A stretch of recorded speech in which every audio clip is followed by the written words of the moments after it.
तुमच्या माहितीसाठी सांगतो, यशाला शॉर्टकट नसतोच.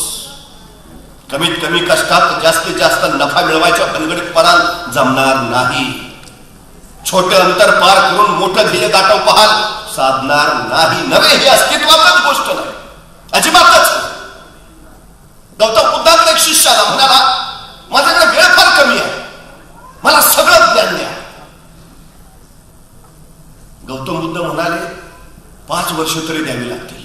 नाही, एवढा वेळच नाही मला, मी रात्रंदिवस अभ्यास करतो ना, 24 तास अभ्यास करतो, मला फक्त सगळं लवकर द्या. गौतम बुद्ध म्हणाले 20 वर्ष लागतील.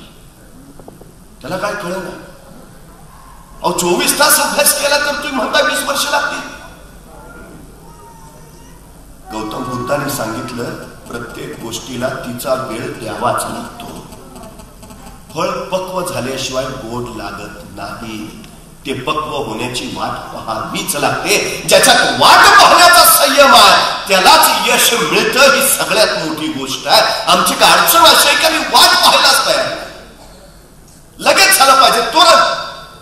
शॉर्टकट का पकडतो माणूस याचं कारण हे आहे सगळ्यात महत्वाचं. पण जेवढ्या उंचीनं वर जाताना तेवढ्याच उंचीनं सरदिशी खाली येतात, हे सगळ्यात महत्वाचं. यश मिळवणं सोपं आहे, पण मिळवलेलं यश टिकवणं आणि ते स्थिर ठेवणं ही फार महत्वाची गोष्ट आहे. जर वाट देऊन, वाट पाहून, वाट निवडून जर त्या वाटेवर योग्य वाटेनं प्रवास केला तर यशाची वाट फार लवकर जवळ येते. ही सगळ्यात मोठी वस्तुस्थिती आहे. ज्या जगात कुणीच निरुपयोगी नाही, तुम्ही नाही. अडचण काय झाली, आम्ही आमच्याशी न्यूनगंड तयार करून ठेवलेत आमच्या मनाशी.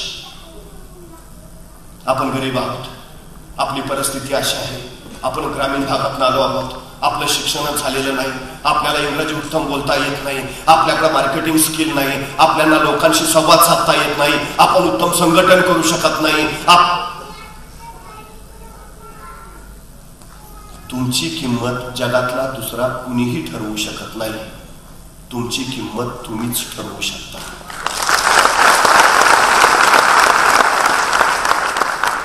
दुसरं कुणीच. तुम्हाला राजा व्हायचं आहे ना, मग तुम्हाला राजासारखंच वागलं पाहिजे. तुम्ही राजा व्हायची स्वप्न बघाल आणि वागाल शिपायासारखे, आयुष्यात कधीही राजा होऊ शकणार नाही. राजा व्हायचा आहे तर राजा सारखंच वागलं पाहिजे. आणि तुम्हाला दुसरा कुणी राजमुकुट आणून घालेली या भ्रमात राहूच नका.